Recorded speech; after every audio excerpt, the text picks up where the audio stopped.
बुधवारच्या रात्री झोपण्यापूर्वी एक कलश जल इथे ठेवून द्या.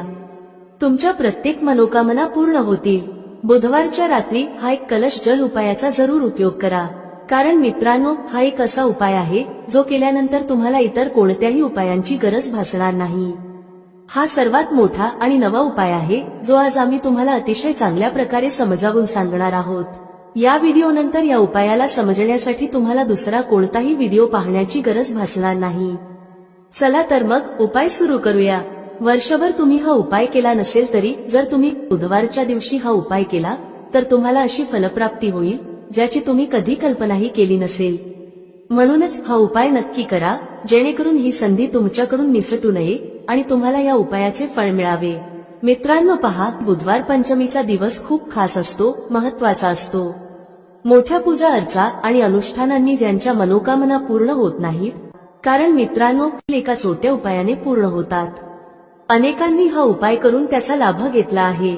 जर तुम्ही देखील हा उपाय करायचा विचार करत असाल तर हा उपाय नीट समजून घ्या, ऐका आणि त्यानंतर करा. यामुळे तुम्हाला नक्कीच फळ मिळेल.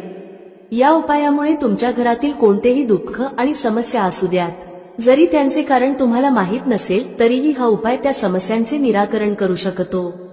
कदाचित पितृदोष किंवा मंगळदोष यांसारख्या गोष्टींमुळे समस्या येत असतील. या दिवशी तुम्हाला एक चिमूटभर हळदीचा उपाय करायचा आहे. हा उपाय विशेष दिवशी केला तर त्या दिवशीचे फळ मिळतेच, पण हळदीचा उपाय केल्यामुळे त्याहून मोठे आणि लवकर फळ मिळते. चला तर मग आता या उपायाबद्दल सविस्तर चर्चा करू. परंतु त्याआधी तुम्हाला हे जाणून घेणे गरजेचे आहे की हा उपाय कोणत्या वेळेला करायचा, कोणी करायचा आणि कसा करायचा. या व्हिडिओमध्ये आम्ही तुम्हाला एक एक करून सर्व सांगणार आहोत. पण त्याआधी जर तुम्ही आमच्या चॅनलवर नवीन असाल तर चॅनलला सबस्क्राईब करा आणि या व्हिडिओला लाईक करून कमेंट बॉक्समध्ये श्री स्वामी समर्थ ओम नमः शिवाय लिहा. मित्रांनो, हा एक कलश जलाचा उपाय बुधवार पंचमीच्या दिवशी कसा करायचा, कोणी करायचा, कोणत्या वेळी करायचा आणि कुठे करायचा, या सर्व प्रश्नांची उत्तर तुम्हाला या व्हिडिओमध्ये मिळतील. जो कोणी हा व्हिडिओ पाहिल त्याने हा उपाय नक्की करावा. चला तर मग या उपायाबद्दल अधिक जाणून घेऊ. पहा, घरातील मोठ्या आई किंवा बहिणींनी हा उपाय केला तर चांगले. तसेच घरातील इतर सदस्यांनाही हा उपाय करता येतो. कोणाला स्वतःच्या मनोकामनांसाठी किंवा दुःख समस्यांसाठी हा उपाय करायचा असेल तर तो स्वतःही करू शकतो. तसेच घरातील सुख शांतीसाठी हा उपाय कोणीही करू शकतो, त्यात काहीही अडचणीची गोष्ट नाही. याचा अर्थ असा की हा उपाय प्रत्येक सदस्य करू शकतो. तसेच घरातील मोठ्या माता बहिणींमधील कोणी एक माता किंवा बहीणही करू शकते. जर माता बहिणी घरात नसतील किंवा त्या हा उपाय करू शकत नसतील तर घरातील मोठा सदस्य, अगदी पुरुषही हा उपाय करू शकतो. यामध्ये काहीही अडचणीची गोष्ट नाही. आता पुढील महत्वाची गोष्ट म्हणजे हा उपाय नक्की कोणत्या वेळी करायचा. सकाळच्या वेळी करायचा की संध्याकाळच्या वेळी. तर पहा, हा उपाय तुम्ही सकाळीही करू शकता आणि संध्याकाळी प्रदोष काळामध्येही करू शकता. पण जर तुम्ही विचाराल की सर्वात उत्तम वेळ कोणती, तर आम्ही सांगू की हा उपाय तुम्ही सकाळी केला तर अधिक चांगले होईल. मात्र जर संध्याकाळीही केला तरीही काहीही अडचण नाही. तर मित्रांनो, जर सकाळी हा उपाय करायचा असेल तर किती वाजता करायचा याची माहिती घेऊ. सकाळी जितक्या लवकर शक्य असेल तितक्या लवकर हा उपाय करा. परंतु जर काही कारणास्तव उशीर झाला तर सकाळी 10 ते 11 वाजेपर्यंत हा उपाय करणे योग्य राहील. ही गोष्ट लक्षात ठेवा. संध्याकाळच्या प्रदोषकाळाबद्दल बोलायचे झाल्यास प्रदोषकाळ संध्याकाळी 6 वाजता सुरू होतो. म्हणजे संध्याकाळी 6 ते 7 वाजेच्या दरम्यानचा वेळ प्रदोषकाळाचा असतो. हा उपाय तुम्ही 7 ते 8 वाजेच्या दरम्यानही करू शकता. म्हणजे संध्याकाळी 6 ते रात्री 8 वाजेच्या दरम्यान हा उपाय तुम्ही कधीही करू शकता. यात काहीही अडचण नाही. मित्रांनो, जर पितर एखाद्या व्यक्तीवर नाराज असतील किंवा एखाद्या घरावर नाराज असतील तर त्या घरात आर्थिक समस्या निर्माण होऊ लागतात. ज्या घरात पितर नाराज असतात त्या घरातील लोकांना पैशांबद्दल खूप त्रास होतो. म्हणून नेहमी पितरांना प्रसन्न ठेवा, जेणेकरून त्यांची आत्मा शांत होईल आणि ते तुम्हाला नेहमी आशीर्वाद देतील. मित्रांनो पहा, तुम्ही हा उपाय करा. जो आम्ही सांगणार आहोत तो गायीशी संबंधित आहे. गायीमध्ये आपल्या पितरांचा वास मानला जातो. गाय, कुत्रा, वडाचे झाड, पिंपळाचे झाड या सगळ्यांत आपल्या पितरांचा वास मानला जातो. पक्ष्यांमध्ये कावळा, ज्यामध्ये आपल्या पितरांचा वास मानला जातो. तुमच्या जीवनात दुःख वाढले, आर्थिक कर्ज वाढले किंवा घरात संतानविषयक अडचणी आहेत तर हे लक्षात ठेवा की पितर नाराज आहेत. जर घरात सतत भांडणे वादविवाद होत असतील आणि कर्जाचा बोजा घरावर असेल तर ही लक्षणे पितरांच्या नाराजगीची आहेत. पितरदोष घरात असतो तर तो पाहायला मिळत नाही, पण घरातील घडामोडींवरून तुम्ही अंदाज लावू शकता. उदाहरणार्थ, जेवण करताना अन्नात केस सापडणे, अन्न जमिनीवर पडणे किंवा घरात अचानक दुर्घटना घडणे ही सर्व लक्षणे पितर नाराज असल्याचे सूचित करतात. आता जो उपाय आम्ही सांगणार आहोत तो करून पहा. पितर प्रसन्न होतील आणि तुम्हाला आर्थिक समस्यांपासून मुक्ती मिळेल. चला तर मग या पितरांना प्रसन्न करण्यासाठीचा आणि घरात स्थिर लक्ष्मीचा वास होण्यासाठीचा उपाय जाणून घेऊया. म्हणजे कधीच असे होणार नाही की आज पैसा आहे आणि उद्या नाही. अनेक घरांमध्ये असे दिसून येते की पैसा येतो पण टिकत नाही. टिकला तरी फाजील खर्च मोठ्या प्रमाणावर होतो, ज्यामुळे घरातील सदस्य खूपच त्रस्त होतात. आता बहुतेक लोकांना ही समस्या असते की धनाची नासाडी होत आहे आणि घरात पैसा टिकत नाही. जर तुमच्या बाबतीतही असे होत असेल तर तुम्ही हा उपाय ऐकायलाच हवा आणि तो कार्तिक महिन्यात नक्की करायला हवा. पुढे जाण्याआधी व्हिडिओला नक्की लाईक करा. पहा, पहिला उपाय, जर तुमच्या जीवनात कर्ज खूप वाढले असेल, संकट खूप जास्त असतील, तुमच्यावर विपत्त्या खूप येत असतील, वारंवार तुम्हाला व्यवसायात आणि पैशात नुकसान होत असेल, म्हणजेच तुम्हाला प्रत्येक कामात हानी होत असेल, तर तुम्ही हा उपाय करायलाच हवा. मित्रांनो, बुधवारच्या दिवशी केला जाणारा हा सर्वात खास आणि सर्वोत्तम उपाय आहे. हा उपाय तुम्हाला जास्तीत जास्त धनवान बनवेल आणि तुमच्या जीवनातील अनावश्यक खर्चांपासून तुम्हाला मुक्ती मिळवून देईल. एक चुटकी हळदीचा उपाय तुमचे भाग्य असे उजळवेल की तुमच्या येणाऱ्या पिढ्यांनाही कधीही दारिद्र्याचा सामना करावा लागणार नाही. तुमच्या घरात नेहमीच धन, सुख, समृद्धी वाढत जाईल. जर तुम्ही श्री हरी विष्णूंशी संबंधित उपाय केलेत तर सर्व पापांचा नाश होतो. याशिवाय श्री हरी विष्णू प्रसन्न होऊन आपल्या साधकाला सुख, समृद्धी आणि ऐश्वर्याचे आशीर्वाद देतात. इतकेच नव्हे, काही उपाय केल्याने आणि व्रत ठेवल्याने 1000 अश्वमेध यज्ञ आणि 100 सूर्य यज्ञांच्या समान शुभ फळही मिळते. तुम्ही व्रत ठेवत असाल तरीही उपाय करा किंवा व्रत ठेवत नसाल तरीही तुम्ही या दिवशी उपाय नक्की करायला हवेत. चला तर मग आता कोणता उपाय आहे आणि तो कसा करायचा ते जाणून घेऊ. एक नाणे पाण्यात टाकून तुम्हाला ते घरात कुठे ठेवायचे आहे आणि कोणकोणत्या गोष्टी तुम्हाला घ्यायच्या आहेत. पहिल्यांदा तुम्हाला काय करायचे आहे, एका कलशात किंवा कोणत्याही भांड्यात शुद्ध पाणी घ्या. त्याचबरोबर थोडीशी हळद घ्या. जर तुमच्याकडे साबूत हळद असेल तर तिला वाटून पावडर बनवा. एक नाणे घ्या, जसे की 1 रुपयाचे, 5 रुपयांचे किंवा 10 रुपयांचे. नाणे स्वच्छ करा. आता तुम्हाला काय करायचे आहे, जो कलश तुम्ही घेतला आहे त्यात तुम्ही पाणी भरले आहे त्यातच तुम्हाला 1 चुटकी पिसलेली हळद टाकायची आहे आणि घेतलेले नाणे, मग ते 1 रुपयाचे, 5 रुपयांचे किंवा 10 रुपयांचे असो, तेही त्याच लोट्यात टाकायचे आहे. आता तुमच्या घरातील जेवढे सदस्य आहेत त्यांच्यावर या कलशाने 7 वेळा अँटीक्लॉकवाईज म्हणजे उलट दिशेने उतरवायचे आहे. सर्व सदस्यांवर 7-7 वेळा उतार करा आणि घराबाहेर एखाद्या झाडाखाली किंवा पवित्र नदीमध्ये हे पाणी ओतून द्या. बस एवढाच साधा उपाय आहे. या पंचमीच्या दिवशी हा उपाय करा आणि पहा तुमचे भाग्य कसे उजळते, तुमच्या नशिबातले दुःख कसे दूर होते आणि रातोरात तुम्ही धनवान कसे होता. हा उपाय तुमच्या गृहस्थ जीवनालाही उत्तम करेल, घरातील क्लेश दूर करेल, घरातील गरिबी संपवेल आणि श्री हरी विष्णूंची अशी कृपा तुमच्यावर होईल की धनाची देवी माता लक्ष्मी तुमच्या घरी वास करतील आणि कधीही घर सोडून जाणार नाहीत. हा खूपच चमत्कारी उपाय आहे. चला आता दुसऱ्या उपायाबद्दल बोलूया. दुसरा उपाय श्री हरी विष्णू आणि माता तुलसीशी संबंधित आहे. पहा, श्री हरी विष्णू शिवाय माता तुलसी अपूर्ण आहेत आणि माता तुलसी शिवाय श्री हरी विष्णू अपूर्ण आहेत. त्यांचा भोग अपूर्ण असतो कारण तुळशी दलाशिवाय श्रीहरींचा नैवेद्य पूर्ण मानला जात नाही. श्रीहरी जेव्हा योगनिद्रेतून जागे होतात तेव्हा सर्वप्रथम माता तुलसींचे दर्शन घेतात. जेव्हा तुम्ही तुलसीच्या झाडाशी संबंधित उपाय करता तेव्हा श्री हरी विष्णू लगेच प्रसन्न होतात आणि तुमच्या जीवनात सुख, धन, समृद्धी आणि मनोकामना पूर्ण करतात. जर तुम्हाला जीवनात मोठे स्वप्न पूर्ण करायचे असेल तर हा उपाय सच्च्या मनाने करा आणि त्याचे परिणाम पहा. तुमच्या घरात तुलसीचे झाड असेल तरीही हा उपाय करू शकता आणि नसेल तरीही करू शकता. आम्ही तुम्हाला सांगू की उपाय कसा करायचा आहे. व्हिडिओ पुढे पाहण्याआधी तुम्हा सर्वांना विनंती आहे की व्हिडिओला लाईक करा, चॅनलला सबस्क्राईब करा आणि कमेंटमध्ये जय माता लक्ष्मी लिहा, ज्यामुळे माता लक्ष्मी तुमच्या सर्व मनोकामना पूर्ण करतील. काय करायचे आहे, एक मौली धागा घ्या, म्हणजे एक कलावा घ्या.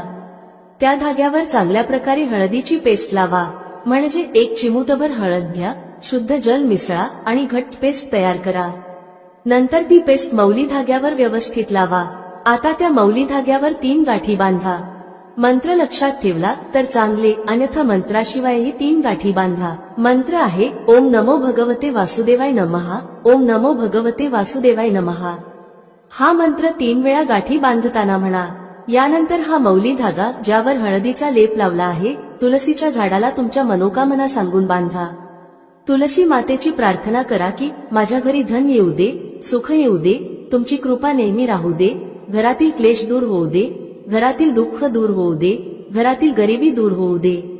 अशा प्रकारे प्रार्थना करा. पहा, पंचमी ही श्री हरी विष्णूंना अतिशय प्रिय आहे आणि ही पंचमी अशी आहे की या दिवशी तुम्ही हा उपाय केला तर श्री हरी विष्णू तत्काळ प्रसन्न होतात. म्हणूनच हा उपाय नक्की करा आणि पहा की तुम्हाला तुमच्या आयुष्यात काय काय मिळते.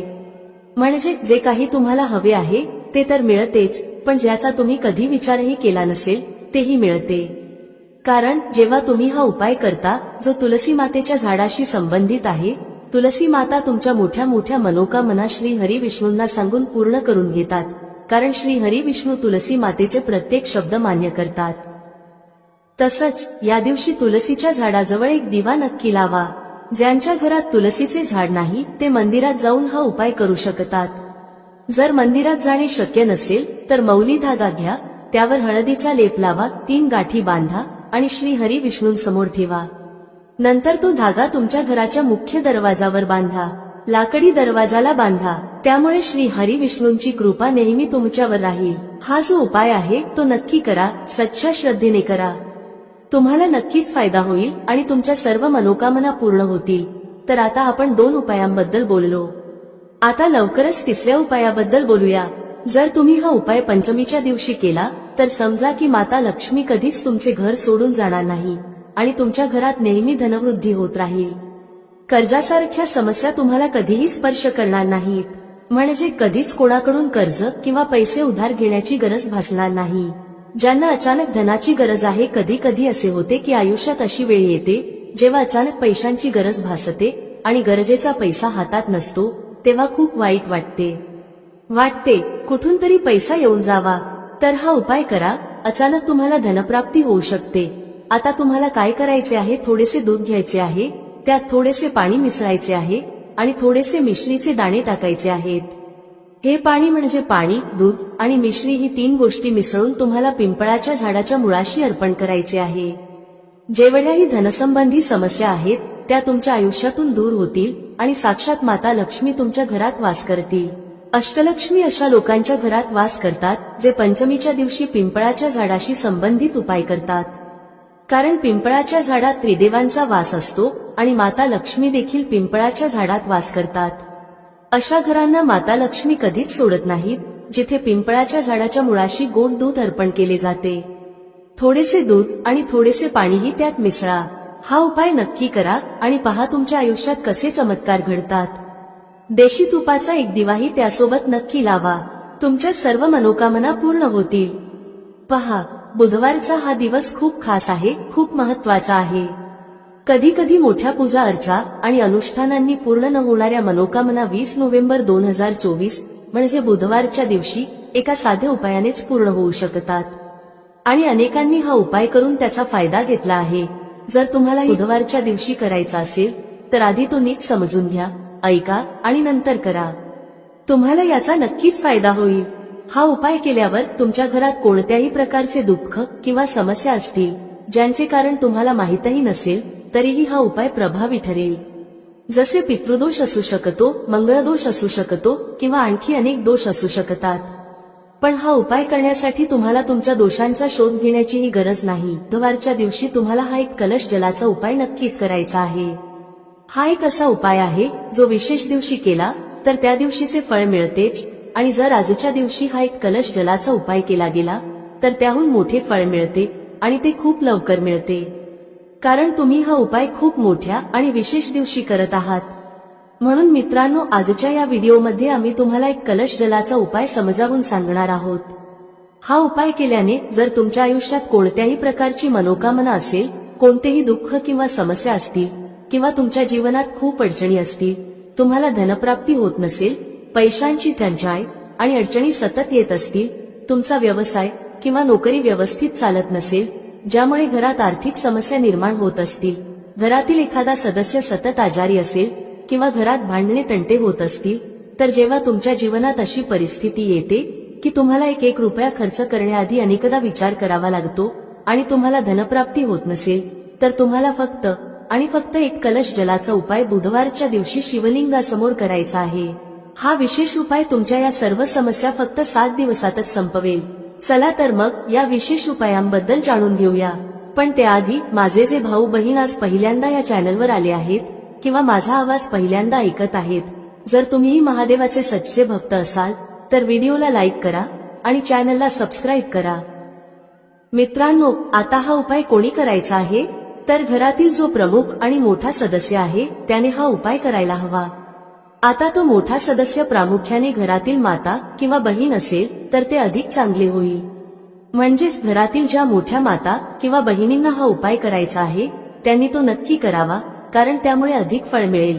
पहा, पंचांगानुसार येणारा बुधवार खूप महत्वाचा मानला जातो आणि या दिवशी जर तुम्ही तो छोटासा उपाय केला जो आम्ही तुम्हाला या व्हिडिओमध्ये सांगणार आहोत, तर असे समजा की तुमच्या जन्मोजन्मीची गरिबी दूर होईल आणि तुमच्या घरात धन सतत वाढत राहील. बुधवार हा दिवस महत्वाचा ठरतो कारण यावेळी बुधवारच्या दिवशी एक विशेष संयोग जुळून आला आहे. आणखी एक गोष्ट म्हणजे याच दिवशी गंगामातेचा पृथ्वीवर आगमन झाला होता आणि भक्तांच्या मनोकामना पूर्ण करण्यासाठी हा दिवस अतिशय शुभ मानला जातो. या दिवशी केलेल्या उपायांनी आणि दानधर्माने व्यक्तीला खूप मोठा लाभ होतो. व्यक्ती आपल्या जीवनात सुख समृद्धीचा आशीर्वाद मिळवतो. आपल्या शास्त्रांमध्येही लिहिले आहे की बुधवारच्या दिवशी केलेले कोणतेही उपाय किंवा पूजा अर्चना खूप प्रभावी ठरते. त्यामुळे तुमच्या जीवनातील गरिबी दूर होते आणि सतत धनवृद्धी होते. तुमच्या पैशात वाढ होते आणि ज्यांना काही खास मनोकामना आहेत ज्या पूर्ण होत नाहीत, त्यांनी त्या मनोकामना पूर्ण करण्यासाठी बुधवारचा दिवस खूपच विशेष आहे. चला तर मग आता आपण एक कलश जलाचा उपाय कसा करायचा, कधी करायचा आणि कशा प्रकारे करायचा हे जाणून घेऊया. हा साधा उपाय जर तुम्ही बुधवारच्या दिवशी केला तर समजा की तुम्हाला कायमस्वरूपी महादेवांची कृपा प्राप्त होईल आणि तुमच्या जीवनातील गरिबी कायमची दूर होईल आणि कधीही परत येणार नाही. पहा, बुधवारच्या दिवशी गंगामातेच्या उपासनेसह भगवान शिवांची उपासना नक्की करायला हवी, कारण भगवान शिवांच्या जटांमधूनच गंगामाई सतत प्रवाहित होत राहतात. जर तुम्ही महादेवांना प्रसन्न केले तर समजा की तुमच्या जीवनातील दुःख आणि कष्ट तुम्हाला कधीही स्पर्श करू शकणार नाहीत. ज्याला महादेवांचे आशीर्वाद मिळतात त्याच्या जीवनात सुख भरभरून येते आणि त्याच्या आयुष्यातील दुःख आणि कष्ट रडत रडत निघून जातात. साक्षात काळही त्या व्यक्तीचे काहीही वाईट करू शकत नाही ज्याच्यासोबत महादेव असतात. महादेवांची पूजा अर्चना तुम्ही या दिवशी कशी करायची? एक कलश जल घ्या, त्यात जर तुमच्याकडे बेलपत्रे असतील तर 5 बेलपत्र टाका आणि महादेवांच्या शिवलिंगावर हे जल नक्की अर्पण करा. थोडेसे गंगाजलही त्यात मिसळा. थोडे गंगाजल, तुमच्या घरातील शुद्ध पाणी आणि 5 बेलपत्र. तुम्ही नेहमी पाहाल की महादेव आणि गंगामातेच्या आशीर्वादाने तुमच्या धनात सातत्याने वाढ होत राहील आणि तुमचे जीवन सुख समृद्धीने भरून जाईल. माता गंगा आणि महादेव दोघांचे आशीर्वाद मिळाले तर समजून घ्या की तुमच्या जीवनातील दुःख दूर होण्यास सुरुवात होईल. नेहमी महालक्ष्मीची कृपा तुमच्यावर राहील. याशिवाय या दिवशी एक लहानसा उपाय नक्की करा. तुमच्या घराच्या मुख्य दरवाजावर 2 दिवे नक्की लावा. हा साधा उपाय करा. बुधवारच्या दिवशी तुमच्या जीवनातील दुःखांचा अंत नक्कीच होईल. सच्च्या श्रद्धेने हा उपाय करा आणि तुम्हाला तुमच्या जीवनात सुख खूप लवकर मिळेल. हा पहिला उपाय आहे. आता लवकरच दुसऱ्या उपायाबद्दल बोलूया. कोणता आहे तो दुसरा उपाय जो तुम्हाला विशेषतः बुधवारच्या दिवशी करायचा आहे? दुसरा उपाय जो आम्ही तुम्हाला सांगणार आहोत तो केल्याने तुम्हाला मोक्षप्राप्ती होते, म्हणजेच मोक्षाचा मार्ग उघडतो आणि व्यक्तीला श्री हरी विष्णूंच्या धामात स्थान मिळते. याचा अर्थ असा की तुमच्या जीवनातील दुःख आणि कष्ट दूर होतात आणि नेहमी श्री हरी विष्णूंची कृपा तुमच्यावर राहते. जेव्हा श्री हरी विष्णूंचे आशीर्वाद एखाद्या व्यक्तीला मिळतात तेव्हा त्या व्यक्तीला ना धनाबाबत चिंता राहते, ना आयुष्यातील कोणत्याही कष्टाबाबत त्रास होतो. तर तुम्हाला काय करायचे आहे? बुधवारच्या दिवशी तुमच्या घरात श्री हरी विष्णूंसमोर एक दिवा लावायचा आहे. हा दिवा गोल वातीचा असावा आणि त्यात शुद्ध देशी तूप भरावे. त्याचसोबत एक दीपक तुलसीच्या झाडाजवळही लावा. विशेषतः ज्यांना वाटते की त्यांच्या धनात वाढ व्हावी आणि कधीही त्यांचा पैसा कमी पडू नये, अशा लोकांनी हा उपाय नक्की करावा. जे लोक म्हणतात, आमच्या घरी एकही रुपया येत नाही, आमच्या घराची आय पूर्णपणे थांबली आहे, आमचे खूप मोठे नुकसान झाले आहे, आमचा पैसा एकदम संपून गेला, अशा लोकांच्या घरी आजार पण येतात, अपघात होतात किंवा इतर काही घडते ज्यामुळे धनहानी होते. तर अशा लोकांनी विशेषतः बुधवारच्या दिवशी श्री हरी विष्णू आणि माता तुलसीची एकत्र पूजा नक्की करायला हवी.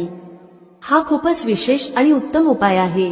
बुधवारचा हा दिवस हा उपाय करण्यासाठी अतिशय शुभ मानला जातो. जेव्हा तुम्ही हा उपाय करता तेव्हा या दिवशी गरजू व्यक्ती, गरीब किंवा एखाद्या ब्राह्मणाला अन्नदान नक्की करा. जर अन्नदान शक्य नसेल तर काहीतरी दान करा. तुमच्या क्षमतेनुसार गहू, तांदूळ किंवा कोणतेही धान्य जे एखाद्या गरजूला उपयोगी ठरेल हे दान करा. गरज नाही की तुम्ही 10 लोकांना दान करावे, एका व्यक्तीलाही दिले तरी ते पुरेसे आहे. गरज नाही की तुम्ही खूप मोठे दान करावे, पण थोडे का होईना या दिवशी दान करायला हवे, कारण बुधवारच्या दिवशी दानाला खूप महत्त्व आहे. 2 उपायांबद्दल चर्चा केली, आता लवकरच तिसऱ्या उपायाबद्दल बोलूया, जो तुम्हाला विशेषतः बुधवारच्या दिवशी करायचा आहे. गंगामाई आपल्यातील प्रत्येकाच्या घराजवळ नसते, पण गंगाजल आपल्याकडे असते. तर पहा, तुम्हाला काय करायचे आहे, थोडेसे गंगाजल घ्या. जर तुमच्याकडे गंगाजलही नसेल तर काय करायचे, तुमच्या घराजवळ जेथे पूजा साहित्य मिळते तिथून गंगाजल आणा. गंगाजलाची 10-15 रुपयांची बाटली मिळते, ती घेऊन या. आता तुम्हाला काय करायचे आहे, थोडेसे गंगाजल घ्या, 1 चिमूटभर काळे तीळ घ्या आणि ते गंगाजलात टाका. नंतर तेच गंगाजल ज्यामध्ये तुम्ही काळे तीळ टाकले आहेत तुमच्या आंघोळीच्या पाण्यात मिसळा. जेव्हा तुम्ही गंगाजल पाण्यात मिसळाल तेव्हा श्री हरी विष्णू आणि माता लक्ष्मी यांचा ध्यान करा आणि हर हर गंगे म्हणा.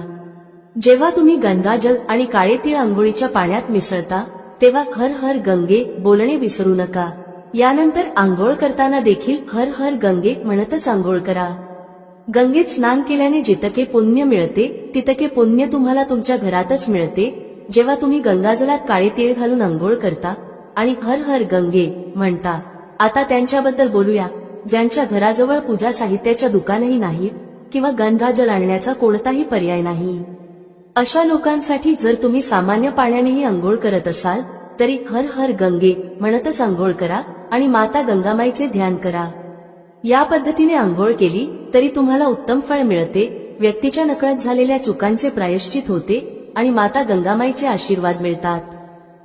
जर तुम्ही हा उपाय अशा प्रकारे केला तर असे समजा की माता गंगामाईच्या आशीर्वादाने तुमच्या जीवनात सुख समृद्धी वाढेल. माता लक्ष्मी आणि श्री हरिविष्णूंच्या कृपेने तुमच्या जीवनात गरिबी आणि दारिद्र्य कधीच परत येणार नाही. तुम्हाला तुमच्या आयुष्यात खूप लवकर धनप्राप्ती होईल. हर हर महादेव कमेंट बॉक्समध्ये लिहायला विसरू नका. चला, सर्वप्रथम आपण या व्हिडिओसाठी तयार केलेल्या 10 उपायांबद्दल बोलू.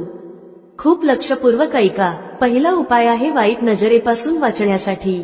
तुम्ही अनेक वेळा पाहिले असेल, जेव्हा ट्रक किंवा गाड्या चालतात किंवा छोट्या मोठ्या दुकानांवर तर त्यावर लिंबू आणि मिरची टांगलेले असते. यामागील मुख्य कारण काय आहे ते आज आम्ही तुम्हाला सांगणार आहोत. पहा, असे म्हटले जाते की जेव्हा गरम वारा वाहतो आणि तुम्ही तुमच्या खिशात कांदा ठेवता तेव्हा तुम्हाला गरम वाऱ्याचा त्रास होत नाही. किंवा ज्या ठिकाणी उष्णता जास्त असते तेथे कांदा ठेवला जातो, कारण कांदा उष्णता शोषून घेतो. याच्याप्रमाणे जर तुमचा व्यवसाय चांगला चालत असेल आणि कोणी तुमच्या दुकानावर किंवा व्यवसायावर वाईट नजर ठेवली तर असे मानले जाते की नजरेने हिरवे झाडही सुकते. त्यामुळे जो व्यवसाय चांगला चालत असतो तोही वाईट नजरेमुळे थांबतो. म्हणून लोक काय करतात तर त्यांच्या दुकानांमध्ये लिंबू आणि मिरची ठेवतात. यामागील मुख्य कारण सांगितले गेले आहे की लिंबाचा आंबटपणा आणि मिरचीची तिखटता वाईट नजरेचा परिणाम निष्प्रभ करतात, ज्यामुळे ती नजर जास्त काळ टिकू शकत नाही. हिंदू पुराणांमध्येही याबद्दल स्पष्ट उल्लेख आहे. याचा अर्थ असा आहे की जर तुमचा व्यवसाय चांगला चालत असेल आणि तुम्ही कोणाचेही वाईट नकोसे मानत असाल, पण कोणी तुमचे वाईट चिंतित असेल किंवा तुमच्यावर सतत नजर ठेवत असेल, तंत्रविद्या करत असेल किंवा वाईट आत्मा पाठवत असेल आणि तुम्ही आधीपासूनच लिंबू आणि मिरची टांगून ठेवले असेल, तर हा परिणाम उलट त्याच व्यक्तीवर होतो आणि त्याला मोठे नुकसान होते. त्यामुळे जर तुम्ही कोणताही व्यवसाय करत असाल तर लिंबू आणि मिरची टांगून ठेवा. दुसरा उपाय जो लिंबूशी संबंधित आहे तो आहे वास्तुदोष दूर करण्यासाठी. वास्तुशास्त्रात जर तुम्ही अभ्यास केला तर लिंबूबद्दल एक संपूर्ण अध्याय लिहिला आहे. वास्तुशास्त्राच्या पुस्तकात अध्याय क्रमांक 21 मध्ये लिंबूचे वर्णन आहे. ज्या घरात लिंबाचे झाड असते त्या घरात नकारात्मक ऊर्जा कधीही सक्रिय होऊ शकत नाही. लिंबू भोवतीचे वातावरण शुद्ध राहते आणि घराचे वातावरण सकारात्मक शक्तींनी परिपूर्ण होते. जर एखाद्या व्यक्तीच्या घरात नकारात्मक शक्तींचा वास असेल तर खात्री बाळगा की त्या घरात कधीही भरभराट होऊ शकत नाही. त्या घरातील लोक सतत भांडत राहतात, धनप्राप्तीचे सर्व मार्ग बंद होतात, घराचे खर्च वाढतात आणि त्या व्यक्तीला कर्जाच्या जाळ्यात फसवले जाते. पण जर तुमच्या घरात लिंबाचे झाड असेल तर तुमच्या घरात फक्त सकारात्मक ऊर्जा येईल, घराचे वातावरण खूप चांगले राहील आणि घरातील लोकांमध्ये आपसात सुसंवाद असेल. सोप्या भाषेत सांगायचे तर तुम्ही पाहिले असेल की काही घरांमध्ये नेहमीच भांडणे होतात, घरात कधीच भरभराट होत नाही आणि असे घर कधीच पुढे जात नाही. यासाठी सर्वात मोठा उपाय जो वास्तुदोष दूर करण्यासाठी सांगितला जातो तो म्हणजे लिंबाचे झाड. म्हणजेच जर तुमच्या घरात लिंबाचे झाड असेल मग ते कुंडीत लावा किंवा जमिनीत, तर तुमच्या घरात कधीही नकारात्मक शक्तींचा वास होणार नाही. जर तुम्हाला असे वाटत असेल की तुमच्या घरावर काळ्या जादूचा प्रभाव आहे किंवा तंत्रविद्या झाली आहे आणि तुम्ही घरातील भांडणांमुळे खूप त्रस्त असाल तर ऐका. शक्य असल्यास लिंबाचे झाड लावा. लिंबू एका रात्रीत उगवत नाही, त्यामुळे थोडा वेळ लागेल. जसं जसं लिंबाचा झाड मोठे होईल तसं तसे तुमच्या घरात सकारात्मक ऊर्जा येईल, म्हणजेच माता लक्ष्मीचा वास होईल आणि नकारात्मक शक्तींचा नाश होईल. दुसरा उपाय असा आहे की हिंदू पुराणानुसार तुम्ही तुमच्या घराच्या चारही कोपऱ्यात एक एक लिंबू ठेवा. त्यानंतर उलट दिशेने म्हणजे डावीकडून 7 प्रदक्षिणा करा. हा उपाय शनिवारी करायचा आहे आणि यानंतर हे चारही लिंबू एखाद्या नदीत किंवा तलावात वाहून टाका. जर तुम्ही हे लिंबू वाहून टाकले तर तुमच्या घरावरील सर्व वाईट परिणाम, वाईट नजर, तंत्रविद्या, वाईट आत्मा, नकारात्मक शक्ती ते सर्व दूर होईल. लिंबामध्ये एवढी ताकद आहे की ते नकारात्मक शक्तींना स्वतःसोबत वाहून नेतात. त्यामुळे शक्यतो हे लिंबू नदीत किंवा वाहत्या पाण्यातच वाहा. तिसरा उपाय म्हणजे यश मिळवण्यासाठी. म्हणजे जर तुम्ही नोकरीसाठी तयारी करत असाल पण प्रमोशन मिळत नसेल किंवा तुम्ही कर्जाच्या जाळ्यात अडकलात तर हा उपाय फायदेशीर ठरेल. जर तुम्ही खूप मेहनत करत असाल पण मेहनतीचे फळ मिळत नसेल, नोकरी मिळत नसेल किंवा इंटरव्ह्यू दिल्यावर निवड होत नसेल तर वास्तुशास्त्रात स्पष्ट सांगितले आहे की तुम्ही हनुमान मंदिरात जावे. हनुमान मंदिरात जाण्यासाठी मंगळवारचा दिवस ठेवा. मंदिरात जाताना 1 लिंबू आणि 4 लवंगा घ्या. मंदिरात गेल्यावर त्या लिंबूत 4 लवंगा खोचा आणि मंदिरात शांतपणे पालथ्या पायाने बसा. हनुमान चालीसा वाचा. वाचन करताना ते लिंबू ज्यामध्ये 4 लवंगा खोचल्या आहेत ते हनुमान महाराजांना अर्पण करा. जर तुम्ही हे केले तर खात्री बाळगा की तुमच्यावर आलेल्या सर्व अडचणी दूर होतील. जर तुमचा मंगळ ग्रह अशुभ असेल तर तो शुभ होईल. जर नवग्रह तुमच्या विरोधात असतील तर ते तुमचा पाठिंबा देतील. जर दुर्भाग्य तुमच्यावर होते तर ते निघून जाईल. मात्र हनुमान चालीसा मनात वाचा, मोठ्याने वाचू नका. जर तुम्ही हनुमान महाराजांसमोर हा उपाय केला तर खात्री बाळगा तुम्हाला नोकरी मिळेल आणि जर नोकरी करत असाल तर प्रमोशनही मिळेल. मित्रांनो, आशा आहे तुम्हाला आजचा उपाय आणि माहिती आवडली असेल आणि समजली असेल. व्हिडिओ आवडला असेल तर लाईक करायला विसरू नका. कमेंटमध्ये जय श्री हरी विष्णू किंवा ओम नमो नारायणाय नक्की टाईप करा. भेटूया पुढच्या अशाच एका ज्ञानवर्धक व्हिडिओमध्ये एका नवीन चर्चेसह. तुम्हा सर्वांचे मनःपूर्वक आभार. श्री स्वामी समर्थ. जय श्री राम, जय श्री हनुमान, जय श्री कृष्ण, जय माता लक्ष्मी.